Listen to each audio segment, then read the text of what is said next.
గురించి చెప్తూ అత్యద్భుతమైనటువంటి ఘట్టాన్ని ఒకదాన్ని ఇప్పుడు రామచంద్రమూర్తితో విశ్వామిత్ర మహర్షి చెప్తున్నారు.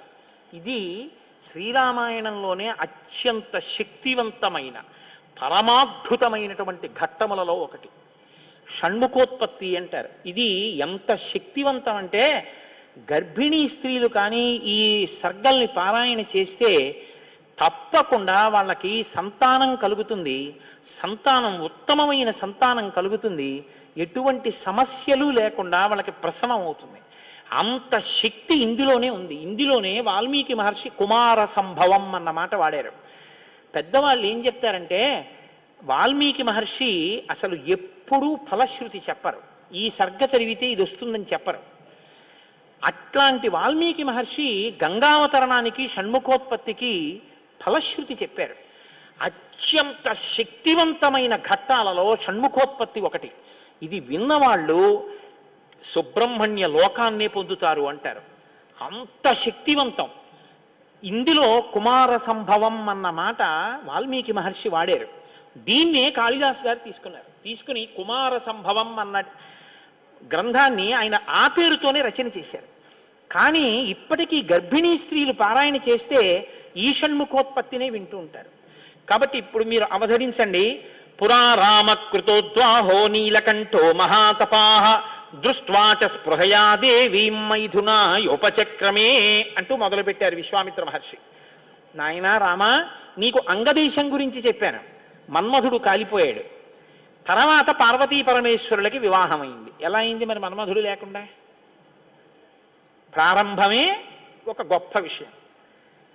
అందరి మీద బాణాలు వెయ్యాలి అంటే చేతిలో చెరుకు విల్లు 5 పుష్ప బాణాలు పట్టుకుని బాణాలు వేసేటటువంటి మన్మధుడు నేను బాణాలు వేసి అందరిలోనూ కామ ప్రచోదనం చెయ్యగలనన్న అహంకారంతో అదే పుష్ప బాణాల్ని తీసుకెళ్లి పరమశివుడి మీద కూడా వేసి ఆయన మనసు కదిపి పార్వతీదేవి యందు అనురక్తుడయ్యేటట్టు చెయ్యగలననేటటువంటి అహంకార బుద్ధితో ఒక్క బాణాన్ని తీసి ప్రయోగించడానికి సిద్ధపడేటప్పటికే బహిర్ముఖుడైనటువంటి పరమశివుడు కనుతెరిచి చూసి తన మీదే బాణ ప్రయోగానికి సిద్ధపడుతున్న మన్మధుడి మీద ఆగ్రహం చెంది 3వ కన్ను తెరిస్తే భస్మ రాశి అయి మన్మధుడు కింద పడిపోయాడు. కాబట్టి సృష్టి ఆగిపోయి ఉండాలి కదా. ఇప్పుడు మన్మధుడు లేడుగా. మరి అప్పుడు పార్వతీ కళ్యాణం ఎలా అయింది అంటే అమ్మవారు ఏం చేసిందంటే ఏ ఆయుధములను మన్మధుడు పట్టుకుంటాడో వాటిని ఆవిడ పుచ్చుకుంది. 5 పుష్పబాణాల్ని చెరుకు విల్లు ఆవిడే పుచ్చుకుంది. కామాక్షి, కంచి కామాక్షి అదే కదండి, చేత్తో పట్టుకుంది. ఇదే మనం లలితాస్వరూపం యొక్క వర్ణన చెప్తే ఇదే చెప్తాం.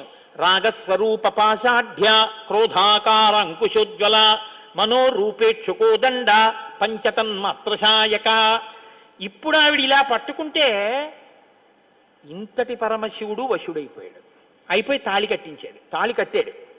సంసారంలోకి వచ్చి ఆవిడ పక్కన కూర్చున్నాడు. శంకరాచార్యుల వారు దెప్పి పొడిచారు. స్ఫురద్గండాభోగత్ ప్రతిఫలిత తాటంక జుగళం చతుశ్చక్రం మన్యే తవ ముఖమిదం మన్మధరదం యమారుహ్యద్రుహ్యత్కవనిరథమర్కేందు చరణం మహావీరో మార ప్రమదపతయే సంగీతపతే అన్నాడు. అయ్యా, నువ్వు ఎంత గొప్పవాడివైనా మా తల్లి చెరుకు విల్లు పుష్పబాణాలు పట్టుకునేటప్పటికీ లొంగవలసిందే. తాళి కట్టావా లేదా అమ్మ మెళ్ళలో? తాళి కట్టి అమ్మ పక్కకు వచ్చి అయ్యగా కూర్చున్నావు. ఇప్పుడు ఆవిడ శివకామ సుందరి. ఆమె అంత సౌందర్యంతో ఎవరి కోసం కూర్చుంది? మనకి తండ్రిని తెచ్చి కూర్చోబెట్టడానికి. ఆవిడ శివుడికి సౌందర్యం, బాహ్య సౌందర్యం, శివకామ సుందరి. నీకు నాకో అఖిలాండేశ్వరి, జగజ్జనని, మీనాక్షి, కామాక్షి, రాజరాజేశ్వరి, లలిత. మనకి అమ్మ. మా నాన్నగారికి భార్య. మా నాన్నగారు మా అమ్మని కామదృష్టితో చూడొచ్చు. అది ఆయనకి ధర్మబద్ధం. నేను మా అమ్మగారిని పవిత్ర దృష్టితో చూస్తాను. మా అమ్మగారు మా నాన్నగారికి శివకామ సుందరి, నాకు జగజ్జనని. లలితాపరాభట్టారిక వాగర్ధ వివసంపృక్తౌ వాగర్ధ ప్రతిపత్తయే జగత పితరౌ వందే పార్వతీ పరమేశ్వరౌ. ఈ లోకానికంతటికీ తల్లిదండ్రులైన పార్వతీ పరమేశ్వరుల్లో అమ్మ సౌందర్యం పరమశివుడి కొరకు, అమ్మ యొక్క అంత సౌందర్యం అమ్మతనం మన కొరకు. మనకి జగదంబ, జగజ్జనని, ఆయనకి భార్య. కాబట్టి ఇప్పుడు ఆవిడ తన ప్రజ్ఞతో పెళ్లి చేసుకుంది, మన్మధుడి గొప్పతనంతో పెళ్లి చేసుకోలేదు. మన్మధుడికి ఏం చేసింది? శివుణ్ణి తెచ్చి తన భర్తగా కూర్చోబెట్టుకుని, పిచ్చాడా ఇంకెప్పుడు ఆయన మీద వేయకు బాణాలు, ఇవో మిగిలిన వాళ్ళ మీద అంటావా వేయి అని పట్టుకెళ్ళి మళ్ళీ ఆయన చేతిలో పెట్టింది. ఇప్పుడు ఆయన ఏం చేశాడు? శరీరం లేదు కానీ మునులను కూడా మోహపెడుతున్నాడు. ఎందుకు పెట్టగలుగుతున్నాడు? ధను పౌష్పం మౌర్వీ మధుకరమయీ పంచవిశిక వసంతు సామంతో మలయమరుదాయోధనరథ తదాప్యేక సర్వం హిమగిరిసుతే కమపి కృపాం అపాంగతే లబ్ధ్వా జగదిదమనంగో విజయతే అంటారు శంకర భగవత్పాదులు సౌందర్యలహరిలో. అమ్మ తన కడగంటి చూపుతో ఇలా చూసి, వెయ్యి బాణాలు పర్వాలేదు, లోకం మీద వెయ్యింది అంటే అదేమిటండి మన అలా పాడు చేసేయడం ఏమిటండి అని మీరు అనుకోకండి. అమ్మవారు ఆ శక్తి మన్మధుడికి ఎందుకు ఇచ్చింది అంటే మనం పితృరుణం తీర్చుకోవడానికి. తండ్రి రుణం తీరాలంటే మనం సంతానాన్ని కనాలి, అందుకు ఇచ్చింది. అంతేగాని అమ్మవారు మన్మధుడికి బాణాలు ఇచ్చిందండి నేను పాడైపోయానండి అని చెప్పడానికి నీకు ఇవ్వలేదు. నీకు ధర్మపత్ని ధర్మేచ అర్ధేచ కామేచ నాతిచరామి అని పుచ్చుకున్నావు, మరి తగలబడ్డానికా ఎందుక మంత్రం, ఇంకా ఎందుక ప్రతిజ్ఞ, ఇంకా విచ్చలవిడితనంతో ఆబూతి తిరిగినట్టు తిరగమని కాదుగా నిన్ను లోకంలో సృష్టించింది అమ్మవారు. మన్మథబాణం దేని కొరకు అంటే కేవలము నీ యొక్క పితృరుణం తీర్చుకోవడానికి అంతే. కాబట్టి ఇప్పుడు వివాహమైనటువంటి పార్వతీ పరమేశ్వరులు ఏకాంతంలో విహరిస్తున్నారు. పురారామకృతోద్వాహో నీలకంఠో మహాతపాః దృష్ట్వా చ స్పృహయా దేవీం మైథునాయోపచక్రమే. వాళ్ళిద్దరూ అలా క్రీడించడం మొదలుపెట్టి 100 దివ్య సంవత్సరాలు పూర్తయిపోయాయి. వాళ్ళిద్దరూ ఏకాంతంలోంచి బయటికి రాలేదు, వాళ్ళకి బిడ్డ పుట్టలేదు.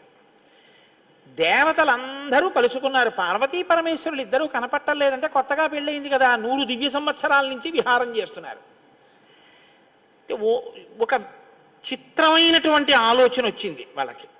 ఒరే, అసలు పార్వతీదేవే శక్తి స్వరూపిణి, పరమశివుడు తేజపుంజం మహానుభావుడు. ఇప్పుడు వాళ్ళిద్దరి యొక్క శుక్రశోణితములు కలిస్తే, తేజస్సులు కలిస్తే, ఈ లోకంలోకి ఒక కొత్త ప్రాణి వస్తే అసలు అటువంటి భూతమును అంటే అటువంటి ప్రాణిని మనం చూడడం కుదురుతుందా? అది ఎంత తేజోవంతంగా ఉంటుంది, ఎవరు వహిస్తారు ఆ భూతాన్ని, ఎవరు చూడగలరు ఆ ప్రాణిని?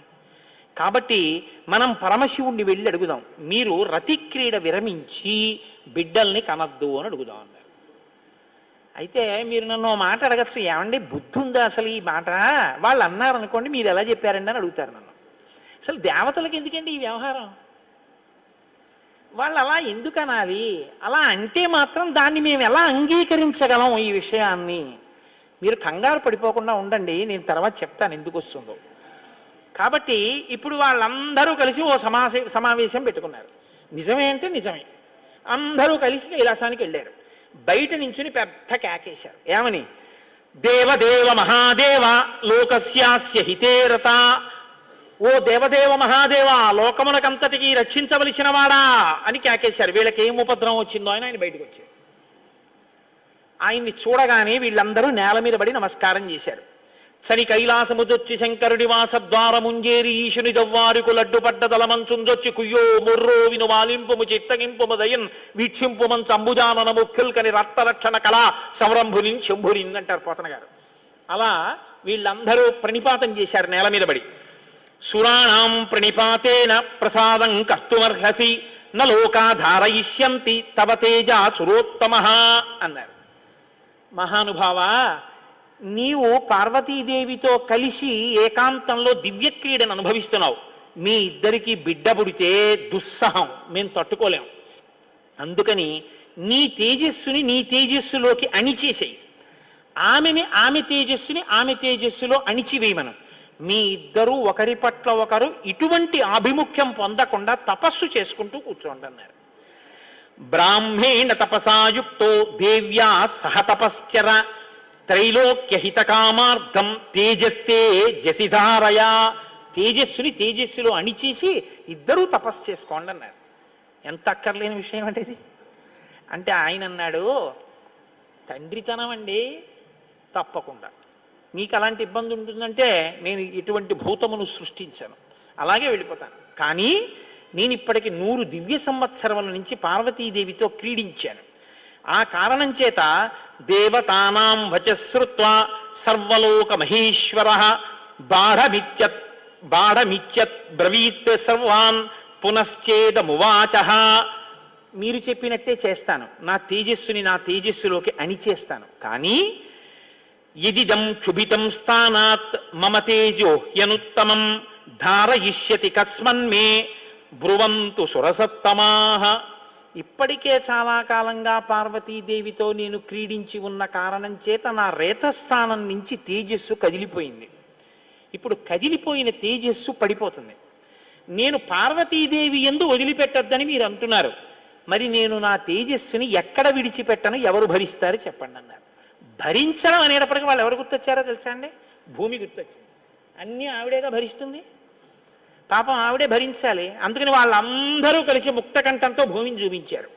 చూపించి ఏవ ముక్తాః సురాః సర్వే ప్రత్యూచు వృషభధ్వజం యత్తేజక్షుభితం హే తద్దరా ధారయిష్యతి. ఈ భూమి భరిస్తుంది, దీని మీద వదిలేసేయండి. భూమి ఏమనాలి? అదేమిటయ్యా, ఆయన భార్య యందు ప్రవేశపెట్టబడవలసినటువంటి శివతేజస్సు నా మీద ఎలా విడిచిపెడతాడు? నేను ఎలా స్వీకరిస్తాను? భూకాంత, ఆమె స్త్రీ, భూదేవి నాలోకి ఎలా ప్రవేశిస్తుంది? శివవీర్యం దోషం అవుతుంది కదా, నేను పుచ్చుకోననాలి. ఆవిడ సంతోషించింది. శివవీర్యం నాలో ప్రవేశించడం అంటే అదృష్టం కదా అనుకుని తప్పకుండా పుచ్చుకుంటానని అనేటప్పటికీ పరమశివుడు ఏం చేశాడంటే ఏవ ముక్త సురపతి ప్రముమోచ మహీతలే తేజసా పృథివీయేన వ్యాప్త సగిరికానన. ఆయన తేజస్సుని భూమి మీద వదిలిపెట్టేశాడు. అది ఉత్తర క్షణం భూమి అంతటా పాకేసింది. పాకేసి పర్వతాల్లో, నదుల్లో, సముద్రాల్లో, చెట్లలో పరివ్యాప్తమైతే ఆ తేజస్సు యొక్క స్థితిని భూమి తట్టుకోలేకపోయింది. తట్టుకోలేక పెద్ద పెద్ద కేకలేసింది ఆవిడ. తతో దేవాః పునరిదం ఊచుశ్చాధ హుతాశనం ప్రవిశత్వం మహాతేజో రౌద్రం వాయు సమన్వితః. నా ఒళ్ళు మండిపోతోంది, దగ్ధమైపోతోంది నా శరీరం అంతా. శివవీర్యాన్ని నేను భరించలేకపోతున్నాను, దాని శక్తి నేను తట్టుకోలేకపోతున్నాను. కాబట్టి నేను విడిచిపెట్టేస్తాను, నాలోకి వచ్చిన వీర్యాన్ని దేనిలోకి విడిచిపెట్టను అని అడిగింది ఆవిడ. ఇప్పుడు దేవతలందరూ ఒకరి మొహాల్లో ఒకళ్ళు చూసుకుని అన్నారు, ఒళ్ళు మండిపోతోంది తట్టుకోలేనన్నావు కాబట్టి ఎవడు మండిస్తాడో వాడిలో వదిలేయన్నారు. అంటే అగ్నిహోత్రుల్లో వదిలేయమన్నారు. అంటే ఇప్పుడు ఆవిడేం చేసింది? తనలో పడినటువంటి శివవీర్యాన్ని అగ్నిహోత్రుల్లోకి వదిలిపెట్టేసింది. ఇదంతా రెప్పపాటు కాలంలో జరిగిపోయింది. పెద్ద పెద్ద అరుపులు, కేకలు, ప్రార్థనలు, హడావిడి. బయటికి వెళ్ళిన శివుడు లోపలికి రాలేదు. అమ్మవారికి అనుమానం వచ్చింది, ఏం జరిగింది అని. పార్వతీదేవి బయటికి వచ్చింది. బయటికి వచ్చి ఏం జరిగిందని అడిగింది. మేమందరం ఇలా ప్రార్థన చేశామమ్మా, మీ ఆయన తేజస్సు భూమిలోకి విడిచిపెట్టాడు, భూమి తట్టుకోలేక అగ్నిలోకి విడిచిపెట్టింది అంది. మీ ఇద్దరికీ సంతానం కలగకుండా తపస్సు చేసుకోమని కోరిక కోరామమ్మా అన్నారు. ఆవిడంది, ఏ ఆడదైనా అమ్మ కావద్దంటే ఒప్పుకుంటుందండి. అధశైల సుతారామ త్రిదశాం ఇదమబ్రవీత్ సమన్యురశపత్ సర్వాన్ క్రోధ సంరక్తలోచన. ఎర్రబడిన కళ్ళతో అమ్మవారండి అక్కరలేని విషయంలో జోక్యం చేసుకున్నారు. మీరు చెప్పకూడని మాట చెప్పారు, నన్ను తల్లిని కావద్దు అని శాసించారు, నాకు బిడ్డలు పుట్టకూడదు అని వరం అడిగారు. నాయందు ప్రవేశపెట్టబడవలసినటువంటి శివవీర్యాన్ని భూకాంత యందు ప్రవేశపెట్టారు. కాబట్టి నేను మీకు శాపం ఇస్తున్నాను. అపత్యం స్వేషు దారేషు తస్మాన్నో త్వాదయిష్యత అద్య ప్రభృతి యుష్మాకం అప్రజాః సంతు పత్నయః ఏవ ముక్త్యా సురాన్ సర్వాన్ శశాప పృథివీమపి. ఇక నుంచి మీ భార్యల వలన మీకిక సంతానము కలుగకుండుగాక. ఇక నుంచి దేవతలకి సంతానం ఉండదు అంది. కాబట్టి దేవతల సంఖ్య ఎప్పటికీ 33 కోట్లే. ఎందుకంటే ఇంకా వాళ్ళకి సంతానం ఉండదు. అందుకే బ్రహ్మగారు మొన్నటి రోజున దేవతల్ని పిలిచి మీ అంశలలో ఉండవలసినటువంటి వానరుల్ని అప్సరసల యందు, యక్షకాంతల యందు, గంధర్వ కిన్నెర వానరకాంతల యందు సృజించండి, మీ భార్యల యందు మీకు పిల్లలు పుట్టరు, పార్వతీదేవి శాపం ఉందని చెప్పారు. అందుకని ఏమంటే ఎప్పుడూ 33 కోట్లైనా ఇంకా పిల్లలు మనవలు ఉండరా అంటే ఉండరు. పార్వతీదేవి శాపం ఆగిపోయింది దేవతల యొక్క సంతానం. ఇప్పుడు ఆవిడ భూమి వంక తిరిగింది. నువ్వు స్త్రీవి కదా, నా భర్త యొక్క తేజస్సుని నేను పట్టవలసింది నువ్వెలా పట్టుకున్నావు, నువ్వెలా స్వీకరించావు నా భర్త తేజస్సుని? అవనేనైక రూపాత్వం బహుభార్యా భవిష్యసి. ఆవిడ్ని శపించింది. నువ్వు ఒక్క రూపంతో ఉండవు, భూమి అని పిలవబడినా నీకు అనేకమైనటువంటి స్థితి కలుగుతుంది. ఒక చోట చౌటు నేల, ఒక చోట నల్ల నేల, ఒక చోట ఎడారి, ఒక చోట పంట పండే నేల. ఇలా నువ్వు రకరకాలుగా అయిపోతావు. అంతేకాదు బహుభార్య భవిష్యసి, నీకు ఒక్క భర్త ఉండడు. నీ భర్త కానివాడి వీర్యం నువ్వు పుచ్చుకున్నావుగా, నీకు ఇంకా ఎంతమంది భర్తలో లెక్కుండరు. అందుకే రాజ్యాన్ని పాలించిన వాడందరూ భూమిపతులే. ఎంతమంది ఆవిడికి భర్తలు లెక్కలేదు. కారణం ఏమిటంటే పార్వతీదేవి శాపం. అవనేనైక రూపాత్వం బహుభార్య భవిష్యసి నచ పుత్ర కృతాం ప్రీతిం మత్క్రోధ కలుషీకృత. ఏ ఆడదైనా కోరుకునేది ఏమిటంటే భర్త వలన కొడుకుని కనాలి, ఆ కొడుకు పేరు ప్రఖ్యాతులు తేవాలి, తల్లి సంతోషించేటట్టు ప్రవర్తించాలని కోరుకుంటాడు. ఏ తల్లి ఈ లోకంలో ఏ ఒక్కటి సహించదో అది నీ యందు నిజమగుగాక. ఏ తల్లి అయినా ఏది సహించలేదు, ఎంత తప్పైనా సహిస్తుంది.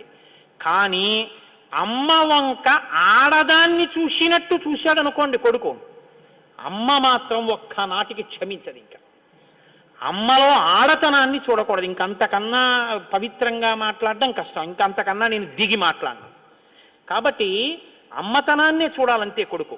కానీ నీ విషయంలో ఏమవుతుందో తెలుసా, నీ కొడుకులందరూ నీకు భర్తలు అవుతారు. అందుకే భూమిపతి పతే, ఆయన తర్వాత ఆయన కొడుకు, ఆయన భూమిపతే. ఎంత దారుణం అండి అది. ఒక ఆయన పరిపాలిస్తున్నాడు, ఆయన భూమిపతి, ఆయనకి కొడుకు పుట్టాడు. ఇప్పుడు భూమికి ఆయన ఏమవ్వాలి? కొడుకు. ఆ భూమిపతి వెళ్ళిపోయాడు, ఇప్పుడు ఈయనేమవుతాడు? ఈయన భూమిపతే, తన కొడుకు తనకి భర్త. ఇంతకన్నా దారుణమే ఉంది? ఇది పార్వతీదేవి శాపం. కాబట్టి నచ పుత్ర కృతాం ప్రీతిం మత్క్రోధ కలుషీకృత ప్రాప్యసిత్వం సుదుర్మేధే మమ పుత్రమనిచ్చతి. నాకు బిడ్డలు కలగకుండా చేశారు కాబట్టి మీరు ఈ శాపం అనుభవించండి అని వాళ్ళు లోపలికి వెళ్ళిపోయారు. ఇప్పుడు వీళ్ళందరూ ఇలా వేళ్ళు విరిచారు. ఒరే అక్కర్లేని విషయంలో జోక్యం చేసుకున్నాను రా, ఎవడ్రా ఈ మాట చెప్పింది అసలు అన్నారు. వాడు ఉంటాడేమిటి ఇంకక్కడ. ఇప్పుడు అందరూ భారంగా తలకాయలు ఉంచుకుని ఇళ్ళకెడితే వీళ్ళ శిఖలు ఎవరు పట్టుకుంటారు? ఒరే ఎందుకు వెళ్ళావురా నువ్వు, నీ వల్ల నాకు ఇంకా బిడ్డలు కలగరని వాళ్ళు పట్టుకుంటారు. కాబట్టి ఇప్పుడు వాళ్ళందరూ ఇళ్ళకెళ్ళారు. సగత్వా తప అతిష్టత్ పార్శ్వే తస్యోత్తరే గిరే హిమవత్ ప్రభవే శృంగే సహదేవ్యా మహేశ్వర. హిమాలయ పర్వత ప్రాంతంలో పార్వతీ సహితుడై పరమశివుడు మాత్రం హాయిగా కూర్చుని తపస్సు చేసుకుంటున్నాడు. ఇంకా వాళ్ళిద్దరికీ బిడ్డలు పుట్టకూడదు అన్నారుగా, అందున ఆయన వెళ్ళి తపస్సు మొదలెట్టాడు. గొడవ ఎక్కడొచ్చింది? ఇక్కడతో ఏమైపోలేదు గొడవ. తారకాసురుడని వాడు బయలుదేరాడు. వాడికి తెలిసి విషయం, ఇక పార్వతీ పరమేశ్వరులకి బిడ్డలు పుట్టరని, దేవతలకి బిడ్డలు పుట్టరని తెలుసు వాడికి. వాడు బ్రహ్మగారి గురించి తపస్సు, వాడు చాలా తెలివైనవాడు. వాడు నాకు చావుద్దన్నాడు, అది కుదరదన్నాడు ఆయన. అయితే పార్వతీ పరమేశ్వరులకు కొడుకు పుడితే వాళ్ళ చేతిలో చచ్చిపోతానన్నాడు. బ్రహ్మగారు ఏమంటారు? తథాస్తు. వీళ్ళే అడిగారు పార్వతీ పరమేశ్వరుల్ని, వాళ్ళిద్దరూ తపస్సుకి వెళ్ళిపోయారు. ఇప్పుడు వెళ్ళి మీ ఇద్దరు బిడ్డలు కనండి అన్నారు అనుకోండి, ఇంకేమైనా ఉందా? వద్దన్నావు, అన్ని శాపాలు ఇచ్చేసింది ఆవిడ. అంటే మీరు బాగా గమనించండి, ఏదైనా ఆడది భరిస్తుంది, కానీ ఆడదాని అమ్మతనానికి ఆడదాని భర్తృత్వాన్ని పంచుకోవడానికి ఇంకో ఆడదొస్తే మాత్రం ఈ లోకంలో సహించడం అన్నది ఉండదు. అది ఈ జాతి క్షమించలేదు. ఇది రామాయణం యొక్క తీర్పు.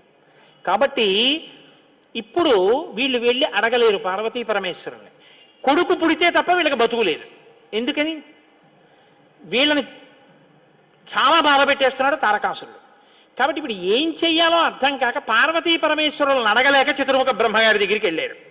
వెళ్ళి, అయ్యా ఎలాగండి పార్వతీ పరమేశ్వరులకు కొడుకు పుడితే తప్ప మేము రక్షింపబడం, ఇప్పుడు పుట్టే మార్గం ఏమైనా ఉందా అని అడిగారు. అడిగితే ఆయన అన్నారు, శైలపుత్ర్యా యుదుక్తం తత్ న ప్రజా సంతు పత్నిషు తస్యావచనమక్లిష్టం సత్యమేతన్న సంశయః.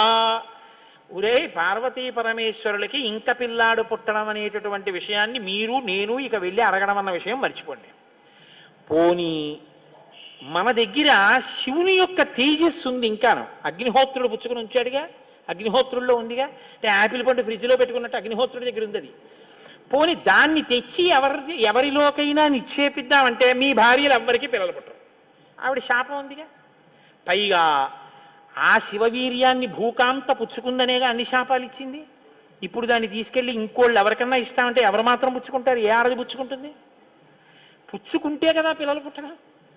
పార్వతీదేవి వెళ్ళి అడగలేము, పోనీ శివవీర్యం ఉందని ఇంకో స్త్రీలో ప్రవేశపెట్టలేము. ఎలా ఆలోచించి, ఆయన తక్కువడండి చతుర్ముఖ బ్రహ్మగారు అంటే. నేను అందుకే బ్రహ్మ నన్ను బ్రహ్మగారు అంటుంటాను. ఆయన సలహా లేకపోతే లోకం లేదు, మన ఉపన్యాసమే లేదు. ఆయన అన్నారు, ఇయమాకాశగా గంగా యస్యాం పుత్రం హుతాశన జనయిష్యతి దేవానాం సేనాపతి మరిందమం జ్యేష్ఠా శైలేంద్ర దుహిత మానయిష్యతి తత్సుతం ఉమాయాస్తబ్బహుత హుమతం భవిష్యతి న సంశయః. ఉమాయాస్తబ్దహుమతం భవిష్యతి న సంశయః. హిమవత్ పర్వతం ఉందే, హిమవంతుడు, ఆయనకి 2 బిడ్డలు ఉన్నారు. పెద్దమ్మాయి పేరు గంగ, రెండో అమ్మాయి పార్వతి. పెద్దమ్మాయి దేవతా స్త్రీలలోకి రాదు, ఆ అమ్మాయి స్వర్గలోకంలో ప్రవహిస్తోంది. ఇప్పుడు తనకి బిడ్డలు పుట్టలేదన్న బాధ ఎప్పుడు పోతుందంటే, తన భర్త యొక్క వీర్యం తన అక్కగారిలోకి ప్రవేశించి బిడ్డ పుడితే తన అక్క కొడుకు తన కొడుకేగా. అందుకుని కొంచెం మనసు కుదుటపరుచుకుని పోన్లే బిడ్డ పుట్టాడని సంతోషిస్తుంది. అక్క జోలికి వెళ్ళదు, ఎందుకంటే కొంచెం ఆప్యాయత అన్నదోటి ఉంటుంది. అక్క కొడుకు తన కొడుకే అవుతాడు కాబట్టి. కాబట్టి మనం పార్వతీదేవి కోప్పడకూడదంటే ఆ గంగాదేవి యందు ఈ శివవీర్యాన్ని నిక్షేపించాలి. ఇప్పుడు శివవీర్యం ఎవరి దగ్గర ఉంది? అగ్నిహోత్రుడి దగ్గర ఉంది. ఇప్పుడు అగ్నిహోత్రుడు ఏం చేయాలి? గంగాదేవిలో విడిచిపెట్టాలి. గంగాదేవి ఒప్పుకోవద్దు. కాబట్టి మీరు ఏం చేయాలి? మీరేగా వెళ్ళి ప్రార్థన చేశారు, మీరే వెళ్ళి అగ్నిహోత్రుడిని గంగని ప్రార్థన చేయండి అన్నారు. ఇప్పుడు గంగాదేవి దగ్గరికి వెళ్ళి, అమ్మ ఏమనుకోవద్దు, శివవీర్యం అగ్నిహోత్రుడి దగ్గర ఉంది, నువ్వు అది బుచ్చుకో అంటే చీ నోర్మొయ్యి అంటే. అందుకని ఈ మాట ఎవరు చెప్పాలో ఒక్క పురుషుడు చెప్పాలి. పురుషులందరూ వెళ్ళి చెప్తే అసహ్యంగా ఉంటుంది. మీరు వెళ్ళి అగ్నికి చెప్పండి, అగ్ని వెళ్ళి ఆవిడికి చెప్తారని. ఎందుకంటే ఇంత ఇబ్బంది అంటే, ఇది గట్టిగా చెప్పుకునేది కాదు, ప్రయత్నం చేస్తున్నారు. పార్వతీ పరమేశ్వరులకి పుత్రుడు కలిగేటట్టు తెలిస్తే చంపేతలు పారేస్తాడు ఆయన తారకాసురుడు. అందుకని ఎవరికీ తెలియకుండా జరగాలి ఈ పని అంతాను. ఇప్పుడు వీళ్ళందరూ కలిసి అగ్నిహోత్రుడి దగ్గరికి వెళ్ళారు. అయ్యా ఎంత గొప్ప సలహా చెప్పావు, ఏదో ఓ కారు చీకటిలో కాంతిరేఖ, కఠినమైన సాక్ష్యానికి సూక్ష్మమైన రంధ్రం దొరికాయి, ఇక మేము అల్లుకుంటాం కథ అన్నారు. తచ్చుత్వా వచనం తస్య కృతార్థ రఘునందన ప్రణిపత్య సురాः సర్వే పితామహం అపూజయన్. బ్రహ్మగారికి పూజ చేసి నమస్కారం చేసి బయలుదేరి అగ్నిహోత్రుడి దగ్గరికి వెళ్ళారు. వెళ్ళి ఆయనతో అన్నారు, దేవ కార్యమిదం దేవ. ఇప్పుడు మాట్లాడడం కొంచెం జాగ్రత్తగా మాట్లాడడం మొదలెట్టారు. ఇది దేవకార్యం, ఏదో మేము సరదాగా నువ్వు పట్టుకెళ్ళి అక్కడ విడిచిపెట్టు ఇలాంటి మాటలు చెప్పడానికి రాలేదు. నీకు పిల్లలు పుడితే నాకెందుకు, పుట్టపోతే నాకెందుకు, ఇలాంటి వాటిల్లో ఇక మేము జోక్యం చేసుకోం, బుద్ధి వచ్చింది మాకు. కాకపోతే ఇది దేవకార్యం. ఇప్పుడు ఈ పిల్లాడు పుట్టకపోతే వీపులు పగిలిపోతున్నాయి తారకాసురుడి వల్ల, అందుకుని పుట్టాలి పిల్లాడు. కాబట్టి సంవిధత్సహుతాశన శైలపుత్ర్యాం మహాతేజో గంగాయాం తేజవుత్సృజా. నీలో ఉన్న శివ తేజస్సుని పట్టుకెళ్ళి గంగలో విడిచిపెట్టు. గంగ పుచ్చుకుంటే, గంగకి కొడుకు పుడితే ఆ పిల్లవాడు పార్వతీ పరమేశ్వర పుత్రుడి కిందకు వస్తాడు. ఎందుకంటే పార్వతీదేవి అంగీకరిస్తుంది కాబట్టి. ఆ పిల్లవాడికి సేనానాయకత్వం ఇద్దాం, వాడు సేనాధిపతి అయితే వాడి చేతిలో తారకాసురుడు చచ్చిపోతాడు. అందుకని నువ్వు వెళ్ళి గంగను అడిగన్నారు. ఇప్పుడు పుచ్చుకునేటప్పుడు అప్రసన్నమైన మనస్సుతో ఆవిడ పుచ్చుకుంది అనుకోండి, ఇది ఎక్కడ చికాకు వచ్చిందిరా అని. అప్రసన్నమైన మనస్సుతో కానీ అలా పుచ్చుకుంటే తేజోవంతుడైన బిడ్డ సంభవించాడు. కాబట్టి ఆవిడ ప్రసన్నంగా పుచ్చుకోవాలి. అంటే ఆవిడ ప్రసన్నంగా పుచ్చుకోవడానికి యోగ్యమైన రీతిలో ఆవిడికి చెప్పాలి. కాబట్టి ఆయన వెళ్ళి చెప్పాడు అగ్నిహోత్రుడు, గర్భం ధారయ వైదేవి దేవతానాం ఇదం ప్రియం అన్నాడు. అమ్మా నువ్వు గర్భం ధరించాలమ్మా, ఆవిడ కన్య, భర్త లేడు, మరి నువ్వు గర్భం ధరించాలంటే అందావిడే దేవతానాం ఇదం ప్రియం. అమ్మ దేవకార్యం ఇది, అందుకుని నిన్ను అడుగుతున్నాను తప్ప ఇంకో మాట అనుకో కుసుమా తల్లి. అందుకని ఆవిడ అర్థం చేసుకుంది, ఓహో ఇంతకన్నా ఇప్పుడు లోకాన్ని రక్షించడానికి మార్గం లేదు, కాబట్టి శివ తేజస్సుని నాలోకి తీసుకుంటాను. తస్య తద్వచనం శ్రుత్వా దివ్యం రూపమధారయత్. ప్రసన్నంగా తీసుకుంది అనడానికి గుర్తు దివ్యమైన రూపాన్ని ధరించి శివ తేజస్సుని తనలోకి తీసుకుంది. ఇప్పుడు వీళ్ళ బాగా గమనించండి, సుబ్రహ్మణ్యోత్పత్తి అంటే ఎటువంటిదో తెలుసా అండి? 33 కోట్ల మంది దేవతలు ఇలా ఎదురు చూస్తున్నారు. ఇప్పుడు కాని శివవీర్యం ఎందుకో పనికి రాకుండా పోయిందనుకోండి, గంగ కానీ అయ్యి బాబాయ్ నేను భరించలేకపోతున్నానని వదిలేవతల పారేసింది అనుకోండి, అంతే. ఇక శివవీర్యం లేదు, ఎందుకంటే ఉన్న శివవీర్యం పాడైపోయింది. కాబట్టి ఇక పుత్రుడు కలగడు. ఇక పుత్రుడు కలగకపోతే ఇక ఎప్పటికీ అసలు దేవతల యొక్క రాజ్యం అన్నది ఇక రాదు, తారకాసురుడే ఉంటాడు. కాబట్టి ఇక మీరు నేను పురాణం చెప్పుకోవడం ఇప్పటికీ ఉండదు, ఆయనే పరిపాలిస్తుంటాడు కదా. కాబట్టి ఇప్పుడు ఆ గంగ వల్ల బిడ్డ పుట్టాలి. వీళ్ళందరూ ఉత్కంఠతో ఎదురు చూస్తున్నారు. గంగ గర్భం ధరించి బిడ్డని కంటుందా? ఇది ఇంత చల్లటి గంగమ్మలోకి శివవీర్యం వెళ్ళింది. వెళ్ళగానే ఆవిడ ఇప్పుడు పెద్ద కేకేసింది, అయ్య బాబోయ్ ఈ శివవీర్యం యొక్క వేడికి నా నీరు ఉడికిపోతోంది, నేను భరించలేకపోతున్నాను, దీన్ని వదిలేస్తున్నాను, ఎక్కడ వదిలేనని. వీళ్ళందరూ నీరసపడిపోయారు. అయ్యయ్యయ్యయ్యో మన ప్రణాళిక పోయింది అనేటప్పటికి తస్య తద్వచనం శ్రుత్వా దివ్యం రూపమధారయత్ దృష్ట్వా తన్మహిమానం. ఆ తర్వాత సమంతతస్తదా దేవీం అభ్యసించిత పావకః సర్వశ్రోతాంసి పూర్ణాని గంగాయా రఘునందన తమువాచ తతో గంగా సర్వతే దేవ పురోహితం అశక్తాధారణే దేవ తవ తేజస్సముద్భవం దహ్యమానగ్నినాతేన సంప్రవ్యధితతే ససా. ఇప్పుడు నేను ఈ తేజస్సుని ఎక్కడ వదిలిపెట్టేను, నా సర్వాంగములు క్షోభించిపోతున్నాయంది ఆవిడ. అగ్నిహోత్రుడు చూసి అన్నాడు, బిడ్డ పుట్టాడో లేదో తరువాతి మాట, ముందసలు నువ్వు కలతపడిపోతున్నావు, నువ్వు తట్టుకోలేవు. కాబట్టి అధాబ్రవీదిదం గంగాం సర్వదేవ హుతాశనః ఇహ హైమవతే పాదే గర్భోయం సన్నివేశ్యతాం. అదిగో ఆ హిమాలయ పర్వత ప్రాంతముల యొక్క పాదముల యందు తీసుకెళ్ళి నీలో ఉన్నటువంటి శివ తేజస్సుని విడిచిపెట్టేసేయాలి. గంగ తనలో ఉన్న శివ తేజస్సుని తీసుకెళ్ళి హిమాలయ పర్వత ప్రాంత పాదముల యందు వదిలిపెట్టేసేటప్పటికి అది వెళ్ళి రెల్లు దుబ్బుల్లో పడిపోయింది, గడ్డిలో పడిపోయింది. ఇప్పుడు అందులోంచి ఒక్కసారి కాంతి కనపడింది వాళ్ళకి. పిల్లాడు ఏమైనా వచ్చారా? వాళ్ళకి పిల్లాడు కావాలి. ఇప్పుడు వాళ్ళు చూస్తే సర్వం పర్వత సన్నద్ధం సవర్ణ భవద్వనం జాత రూపమితి ఖ్యాతం తదా ప్రభృతి రాఘవ సువర్ణం పురుష వ్యాఘ్ర హుతాసన సమప్రభం తృణవృక్షలతాగుల్వం సర్వం భవతి కాంచనం. ఆ శివవీర్యంలోంచి ఆ తేజస్సులోంచి అగ్ని ఎటువంటి కాంతితో ఉంటాడో అటువంటి కాంతితో మొట్టమొదట బంగారం పుట్టింది లోకంలో. బంగారం శివవీర్యం, అందుకే బంగారానికి శివవీర్యం అని పేరు. బంగారం పుట్టి బంగారంతో అక్కడ ఉన్నటువంటి తృణవృక్షలతాగుల్మం సర్వం భవతి కాంచన, ఆ గడ్డి చెట్లు అన్ని బంగారు రంగులో మెరిసిపోయాయి ఒక్కసారి. తర్వాత వెండి పుట్టింది. ఆ వెండిని చూశారు, తెల్లగా ఉంది వెండి, అయిపోయింది. ఆ తర్వాత ఇంకా మిగిలినటువంటి చారంలోంచి రాగి ఇనుము పుట్టాయి. మిగిలిపోయినటువంటి మలంలోంచి తగరము సీసము పుట్టాయి. తప్ప పిల్లవాడు మాత్రం కనపడలేదు. అయిపోయింది మన ప్రణాళికంతా, పిల్లవాడు పుట్టలేదు అని దిగాలు ముఖాలు వేసుకుని ఆ పైనుంచి చూస్తున్నారు. ఆ రెల్లు దుబ్బుల్లో రాత్రివేళ తెల్లగా మెరుస్తాయే రెల్లు దుబ్బులు, ఆ రెల్లు దుబ్బుల్లోంచి తదగ్నినా పునర్వ్యాప్తం సంజాత శ్వేత పర్వత దివ్యం శరవణం చైవ పావకాదిత్య సన్నిభం. బ్రహ్మాండమైనటువంటి కాంతులు మెరిసిపోతుండగా 6 ముఖాలతో అద్భుతమైన సౌందర్యంతో ఒక పిల్లవాడు పుట్టి పాల కోసం ఏడ్చాడు.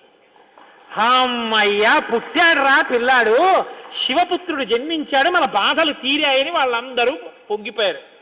షష్ఠి 6 ముఖాలతో షణ్ముఖుడై పుట్టాడు. ఆ పుట్టినటువంటి వాడు కూడా మహానుభావుడు 6 ముఖాలతో పుట్టాడు కాబట్టి షణ్ముఖుడు. పుట్టిన పిల్లాడికి పాలివ్వాలి, ఆ కృత్తికల్ని పిలిచి మీరు పాలివ్వండి అన్నారు. వాళ్ళన్నారు మేం పాలిస్తాం, కానీ తాం క్షీరం జాతమాత్రస్య కృత్వా సమయముత్తమం దరుపుత్రో యమస్మాకం సర్వాతామితి నిశ్చితాః. ఇప్పుడు పాలిస్తే కానీ మరి పిల్లాడు బతకడు. కాబట్టి వాళ్ళు అన్నారు మేము పాలిస్తాం, కానీ ఆ పిల్లాడిని మా పేరుతో పిలుస్తారా అన్నారు, మా పిల్లాడని చెప్తారా అన్నారు. అబ్బాయి అలా ఎలా కుదురుతుందండి అన్నారు అనుకోండి. వాళ్ళు పాలివ్వకపోతే పిల్లాడు. అందుకని వీళ్ళు వెంటనే దేవతలందరూ అన్నారు తతస్తు దేవత సర్వ కార్తికేయ ఇతి బ్రువన్. కార్తికేయుడు అన్నాం కదా, ఇవ్వండి పాలన్నారు. అమ్మతనం ఎంత గొప్పదో చూడండి. ఇప్పుడు ఈ కృత్తికలు 6 పిల్లాడికి 6 ముఖాలతో ఉన్నవాడికి 6 పాలిచ్చారు. వాడు పాలు తాగాడు. పుత్రస్త్రైలోక్య విఖ్యాతో భవిష్యతి న సంశయ. కార్తికేయుడని మేం పిలవడం కాదు, 3 లోకాల్లో పిలుస్తారు ఈ పిల్లాన్ని, సరేనా అన్నారు దేవతలు. అప్పుడు వాళ్ళు పాలిచ్చారు.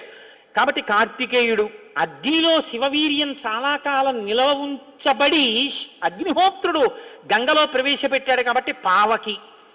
శరవణములు అంటే రెల్లు దుబ్బుల్లోంచి పుట్టాడు కాబట్టి శరవణ భవ.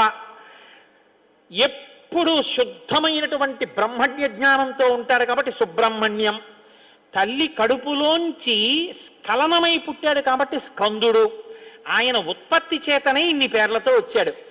ఏమంటే మీరు ఇంత గొప్పగా ఏదో పాపం నోరు కొట్టుకు చెప్పారు, కానీ మాకు అసలు అనుమానం మాత్రం అలా ఉండిపోయింది, మీరు మంగళం చెప్దాం అనుకుంటున్నారేమో. అలా అనత్సా దేవతలు, అలా అడగడం వల్ల కదా ఇంత కథ వచ్చింది. అలా ఎందుకు అడగాలి అసలు అంటే, మహానుభావుడు శంకర భగవత్పాదాచార్య స్వామి వారు బ్రహ్మసూత్రాలకి చేసినటువంటి వ్యాఖ్యానంలో ఒక చోట ఉదహరించారట దీని గురించి. దాని గురించి అసలు ఇలా ఎలా జరిగిందని కంచికామకోటి పీఠాధిపతులు చంద్రశేఖరేంద్ర సరస్వతి స్వామి వారు ఎంతమంది పౌరాణికులను అడిగారట. ఆఖరికి ఒక ఆయన దీని మీద పరిశోధన చేసి త్రిపురా రహస్యంలో ఉన్నటువంటి మంత్రాల యొక్క వ్యాఖ్యానంలో దీని అసలు వృత్తాంతం ఎక్కడుందో పరమాచార్య స్వామి వారికి తీసుకొచ్చి చెప్పారు.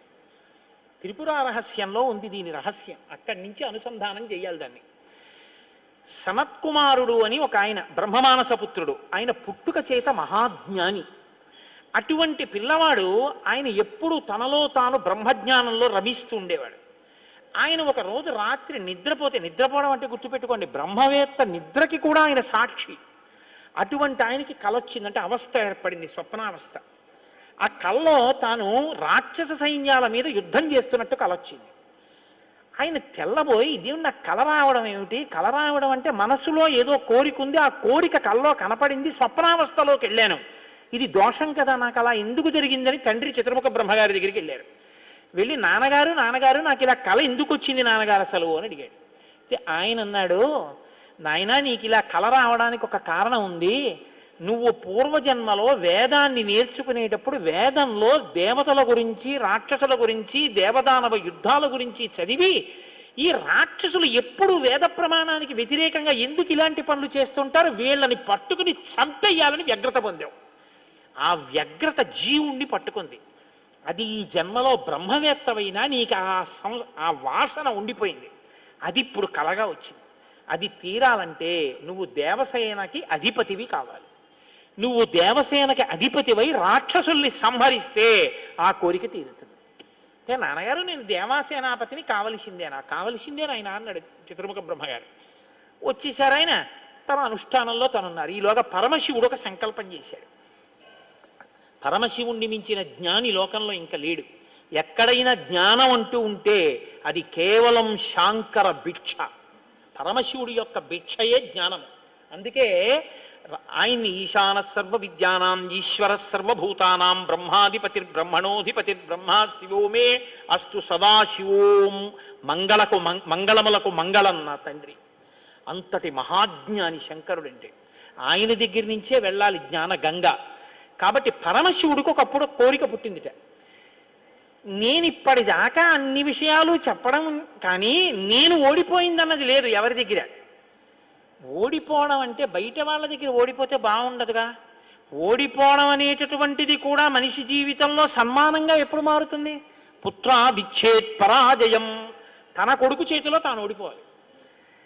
తన కొడుకు చేతిలో తాను ఓడిపోవడం అంటే, ఉరే నేను ఈ శ్లోకానికి ఈ అర్థం ఇన్ని మాటలు చెప్పాను కానీ నా కొడుకు వచ్చి అకస్మాత్తుగా నాన్నగారు ఈ శ్లోకానికి ఈ అర్థం ఇలా కూడా వస్తుంది కదా అంటే నాకు ఎప్పుడూ రాలేదు ఈ ఆలోచన. ఎంత గొప్ప అర్థం చెప్పాడురా, ఇలా చూస్తే అసలు మొత్తం కథ మారిపోయింది, వీడికి ఎంత గొప్ప ఆలోచన వచ్చిందని నా కొడుకు ప్రజ్ఞ ముందు నేను తల వంచితే అది నాకు సన్మానం లాంటి ఓటమి. అలాంటి కొడుకు నా కడుపున పుడతాడా అనుకున్నట్ట పరమశివుడు కూడా ఒకనకొకప్పుడు. ఇప్పుడు సనత్కుమారుల వారికి ఈ కోరిక, ఎంత గొప్ప అర్థం చెప్పాడురా, ఇలా చూస్తే అసలు మొత్తం కథ మారిపోయింది, వీడికి ఎంత గొప్ప ఆలోచన వచ్చిందని నా కొడుకు ప్రజ్ఞ ముందు నేను తల వంచితే అది నాకు సన్మానం లాంటి ఓటమి. అలాంటి కొడుకు నా కడుపున పుడతాడా అనుకున్నట్ట పరమశివుడు కూడా ఒకనకొకప్పుడు. ఇప్పుడు సనత్కుమారుల వారికి ఈ కోరిక, పరమశివుడికి ఆ కోరిక.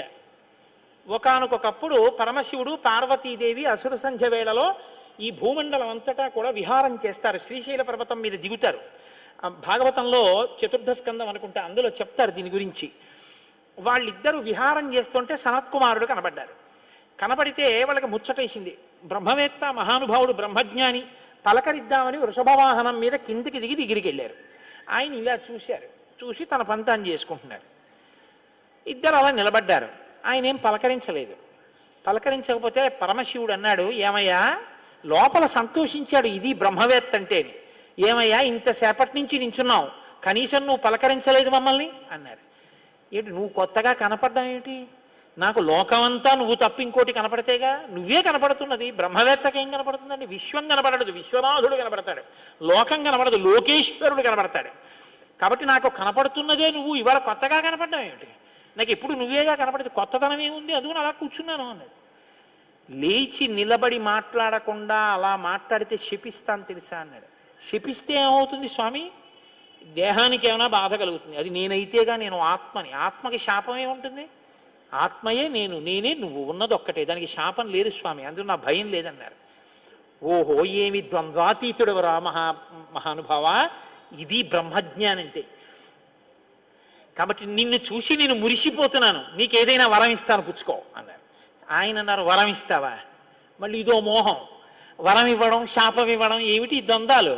నాకేం అక్కర్లేదు, నీకేమైనా కావాలా, నేను ఇస్తానన్నారు. అంటే పరమశివుడు అన్నాడు, ఈ మాట నీతో అనిపించడం కోసమే ఇంతసేపు నించున్నాడు. నీలాంటి కొడుకు కావాలి, నువ్వు నాకు కొడుకు అవుతావా అన్నారు.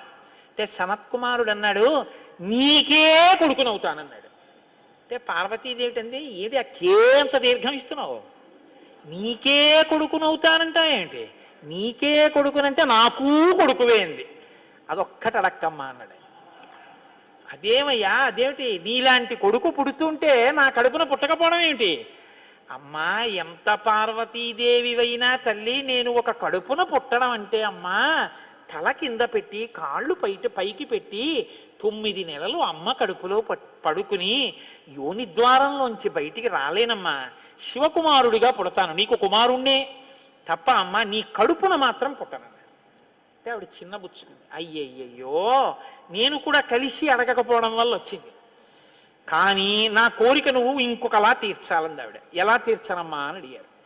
నేను ఒకానొకప్పుడు భస్మాసురుడు పరమశివుడి గురించి తపస్సు చేసి వరములు పొందాడు. నేను ఎవరి తల మీద చెయ్యి పెడితే ఆయన భస్మం అయిపోవాలని పరమశివుడు వరం ఇచ్చాడు. నీ మీదే పరీక్ష చేస్తానని పరమశివుడు వెంటబడ్డాడు. పరమశివుడు ఏదో ఒక హేళ, ఆయన ఒక చాలా విచిత్రంగా ప్రవర్తిస్తూ ఉంటాడు. లోకానికి ఒక పాఠం చెప్పడం కోసం సుమండి చేతకాని వాడయ్యని మీరు అనుకోకూడదు. ఇప్పుడు నేను మళ్ళీ శివమహాపురాణానికి అంతటికి వ్యాఖ్యానం ఎక్కడ చేయను. కాబట్టి ఆయన పరిగెడుతున్నట్టు నటించాడు. ఆయన పరిగెడుతున్నట్టు నటిస్తే నేను వెంటబడి చంపితే బాగుండదు. భర్త పరిగెడుతున్నట్టుంటే నే కాసేపు కనపడకుండా ఉంటే పోతుందని ఆవిడేం చేసిందంటే తన శరీరాన్ని నీటిగా మార్చి ఒక సరోవరం కింద మారిపోయింది. అదే శరవణ తటాకం. ఆ శరవణ తటాకం హిమవత్ పర్వత ప్రాంతంలో ఉంది. నువ్వు నా కడుపున పుట్టకపోయినా ఆఖరణ పుట్టేటప్పుడు మాత్రం ఆ శరవణ తటాకం దగ్గర నుంచి పుట్టాలి. నీ మంత్రం కూడా ఆ తటాకం నా పేరు మీదే ఉండాలి. అందుకే ఆయన మంత్రం శరవణ భవ సుబ్రహ్మణ్యుడికి. అంటే ఆయన అన్నాడు, అమ్మ తప్పకుండా, అలా నేను పరమశివుని యొక్క తేజస్సు చేత నీ తటాకంలోంచి పుడతాను. పంచభూతాత్మకం పరమశివ లక్షణం కదా. అందుకని పృథివీస్వరూపంగా, అగ్నిస్వరూపంగా, వాయుస్వరూపంగా, జలస్వరూపంగా, ఆకాశస్వరూపంగా 5 స్వరూపాలతో పార్వతీ పరమేశ్వర సమాగమ స్వరూపంగా శివశక్తుల యొక్క సమ్మేళనానికి పుట్టినటువంటి మెరుపు తీగల లోకంలో బ్రహ్మజ్ఞానాన్ని బోధ చెయ్యడం కోసమని, దేవసేనాపతిని కావడం కోసం, రాక్షస సంహారం చెయ్యడం కోసం మీకు పుత్రుడిగా పుడతానమ్మా అని సనత్కుమారుల వారు పరమశివుడికి వరం ఇచ్చారు. అందుకని ఆ వరం నెరవేరాలంటే పార్వతీ పరమేశ్వర సమాగమం జరిగి పార్వతీదేవిలోకి వెళ్ళకూడదు తేజస్సు. దేవతల సంఖ్య కూడా అనంతంగా పెరిగిపోతే రేపొద్దున్న ఉపాసనలు కష్టం అవుతాయి. అందుకని నాటకీయ సన్నివేశం సృష్టింపబడాలంటే దేవతలు వెళ్ళి ప్రార్థన చేయాలి. ప్రార్థన చేసి శివతేజస్సు భూమి మీద పడాలి. అది అగ్నిహోత్రంలోకి వెళ్ళాలి. ఇది పంచభూతాత్మకమై ఆయన షణ్ముఖ స్వరూపంతో పైకి రావాలి. వచ్చి స్వామి అని పేరు పెట్టుకోవాలి. స్వామి అన్న పేరు కేవలం సుబ్రహ్మణ్యుడిదే. మనం వెంకటేశ్వర స్వామి అంటాం, మంచిదే, నేను తప్పని నేను అంటలేదు. కానీ ఒక్క స్వామి అంటే మాత్రం సుబ్రహ్మణ్యుడే. ఎక్కడెక్కడ సుబ్రహ్మణ్యుడి పేరు చెప్తామో, ఎక్కడెక్కడ తలుచుకుంటామో అక్కడక్కడ సంతానమునకు ఏ విధమైన ప్రమాదం రాదు. సుబ్రహ్మణ్యుడికి నమస్కారం చేస్తే కుజగ్రహ దోషం కూడా ఉపశమిస్తుంది. ఎక్కడెక్కడ షణ్ముఖుణ్ణి ఆరాధన చేస్తారో అక్కడ ఐశ్వర్యం పరిడవిల్లుతుంది. పక్కన ఉన్నటువంటి తమిళ దేశం, ద్రవిడ దేశంలో అంత ఐశ్వర్యం వచ్చింది, అన్ని పరిశ్రమలు వచ్చాయంటే కారణం ఏమిటో తెలుసా అండి? సుబ్రహ్మణ్యారాధన.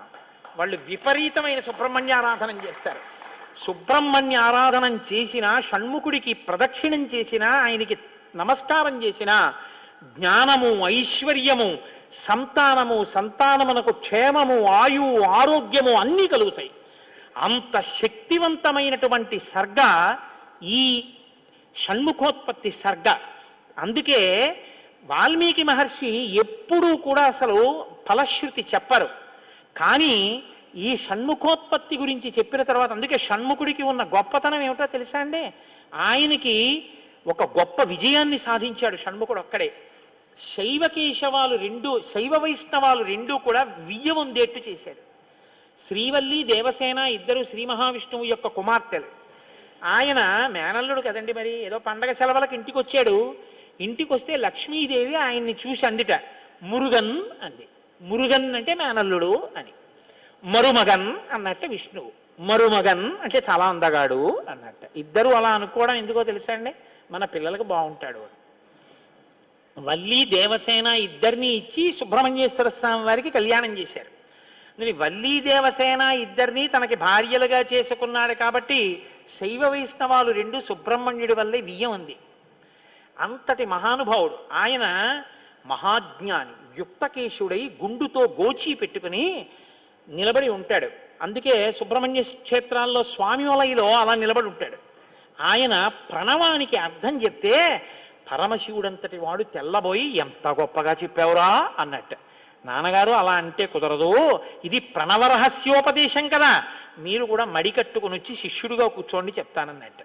ఒరే ఎంత బాగా చెప్పావురా అని వచ్చి కూర్చుని విన్నట్ట. శివుడంతటి వాడు ఇంత బాగా చెప్పగలిగిన కొడుకు పుట్టాలని కదా కోరుకున్నాడు. ఆత్మాదిచ్చేత్ పుత్రాదిచ్చేత్ పరాజయం. తండ్రి గారికి ఆ కోరిక తీరిందటువంటి బ్రహ్మజ్ఞాని పుట్టాడు. ఆయనే తరువాతి కాలంలో కేవలం పాలు తాగి పెద్దవాడైపోయాడు అంతే. అయిపోగానే ఆయన్ని దేవసేనకి తీసుకొచ్చి పట్టాభిషేకం చేసేశారు. సేనాధిపతి అయిపోయాడు. తారకాసుర సంహారం చేశాడు. దేవతలందరూ సంతోషించారు. అమ్మ అందమంతా మూర్తీభవించి ఉంటుంది. అందుకే ఇంతంత బుగ్గలు, ఎర్రటి మనిషి, ఆహారాలు, చిన్న పట్టుబట్ట, ఎప్పుడు అమ్మ శక్తి అంతా చేతిలో శూలంగా పట్టుకుని ఆ కుక్కుట ధ్వజం ఆ నెమలి మీద కూర్చుంటే ముద్దులు మూట కడుతూ ఎంత అందంగా ఉంటాడో. అందుకే సుబ్రహ్మణ్యేశ్వర స్వామి వారి యొక్క మూర్తి వంక అదే పనిగా చూసినా కూడా సత్సంతానం కలుగుతుంది.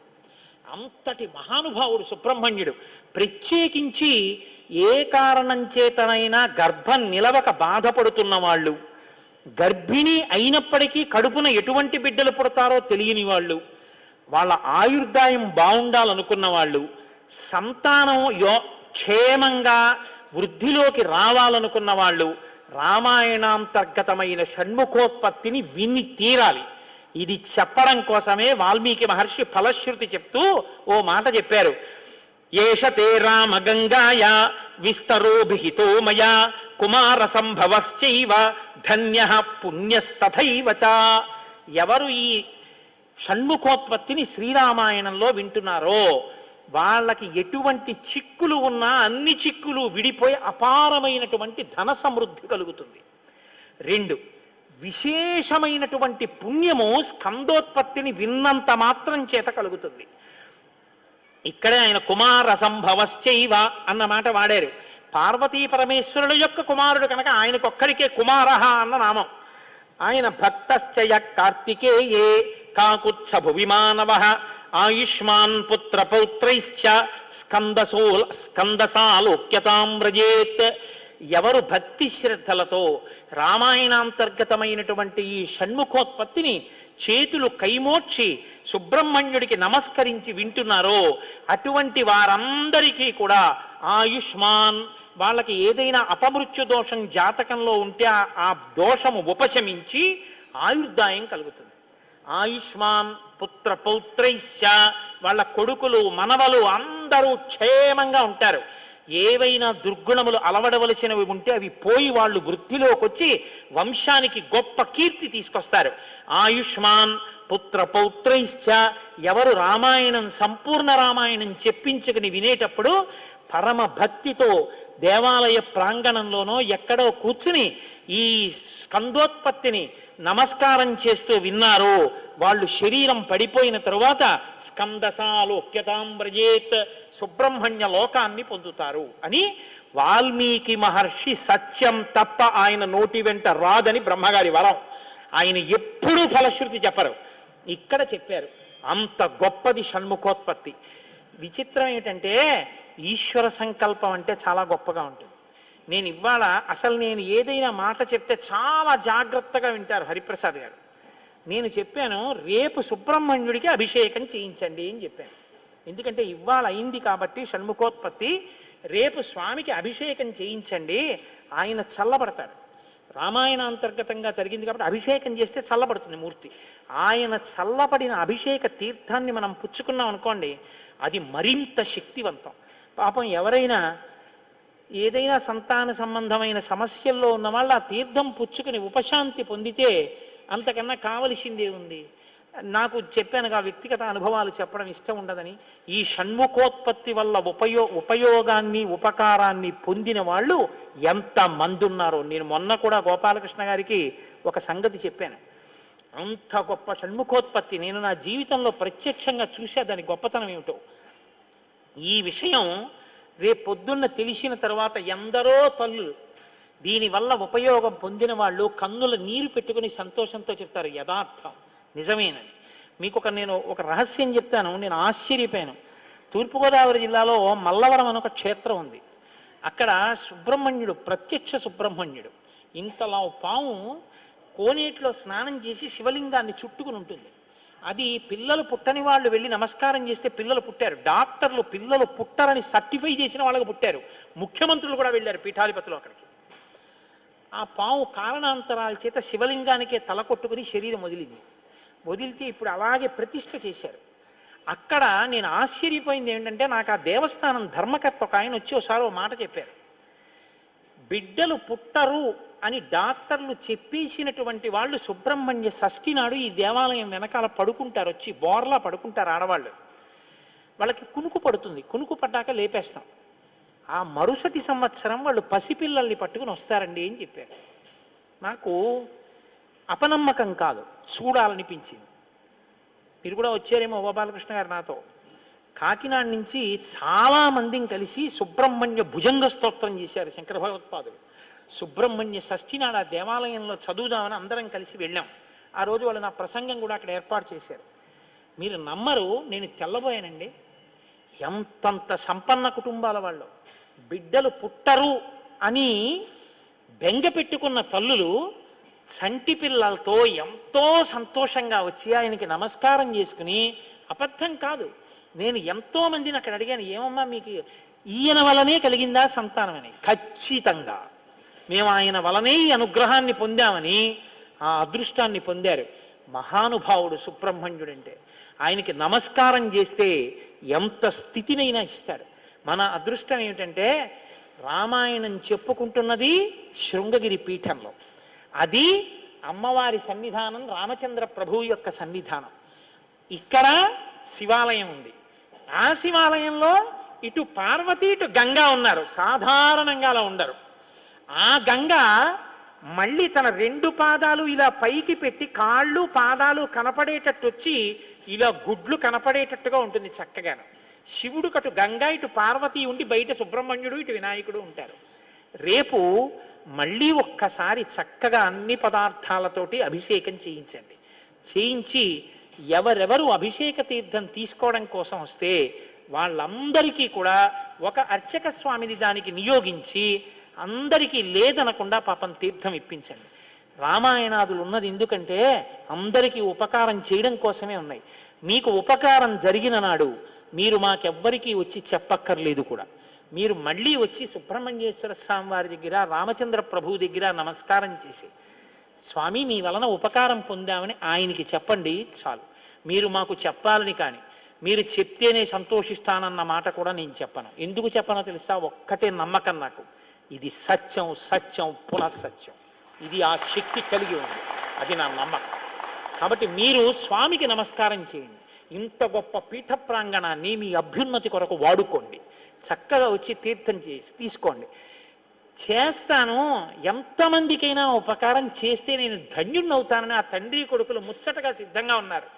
హాయిగా రేపు అభిషేక తీర్థం తీసుకుని తరించండి. మీకు ఓపిక ఉందా? ఓ 2 అరటిపళ్ళో, ఓ పండో, ఓ కాయో తెచ్చి చక్కగా నైవేద్యం పెట్టుకోండి. ఓ కొబ్బరికాయో. షణ్ముఖోత్పత్తి విన్నారు కాబట్టి. రేపు గంగావతరణం, అత్యద్భుతమైనటువంటి ఘట్టం శ్రీరామాయణంలో. దానికి మహర్షి ఫలశ్రుతి చెప్పారు. ఇలా విన్న వెంటనే నీకు పోయింది పాపం అంతే అన్నారు మహర్షి. అసలు నిజంగా గంగావతరణం బహుభంగిమలు తిరుగుతుంది. ఎంత గొప్పగా ఉంటుందో. రేపటి రోజున ఇవాళ అనుకున్నాను కానీ షణ్ముఖోత్పత్తి అయ్యేటప్పటికే 9 అయింది. కాబట్టి రేపు గంగావతరణాన్ని తప్పకుండా మనవి చేస్తాను. మీరు తనివి తీరా విందురు కానీ. ఇవాళకి శ్రీరామనామం చెప్పుకుని చక్కగా మనం మంగళాశాసనం చేసుకుందాం. నీవు నేనన్ను భేదమేమియు లేకయున్నది రామనామము, బ్రహ్మ సత్యము జగన్మిథ్యాభావమే శ్రీరామనామము, పసితనంబున అభ్యసించిన పట్టుబడు శ్రీరామనామము, ఎందరో మహానుభావుల డెందమాయను రామనామము, అచలమై ఆనందమై పరమాణువైనది రామనామము, జపతపంబుల కర్హమైనది జగతిలో శ్రీరామనామము, జ్ఞానభూముల నేడు గడచిన మౌన దేశము రామనామము, జానకీ హృత్కమలమందున అలరుచున్నది రామనామము, చిత్తశాంతిని కలుగ చేసెడి చిత్స్వరూపము రామనామము, చూపు మానసమొక్కటై మరి చూడవలని రామనామము, దూరదృష్టియు లేని వారికి దుర్లభము శ్రీరామనామము, బ్రహ్మపుత్రక రాజ్య వీణా పక్షమైనది రామనామము, శాంతి సత్య అహింస సమ్మేళనము శ్రీరామనామము, తల్లివలె రక్షించు సుజనుల నెల్లకాలము రామనామము, మంగళంబగు భక్తితో పాడిన శుభకరంబగు రామనామము,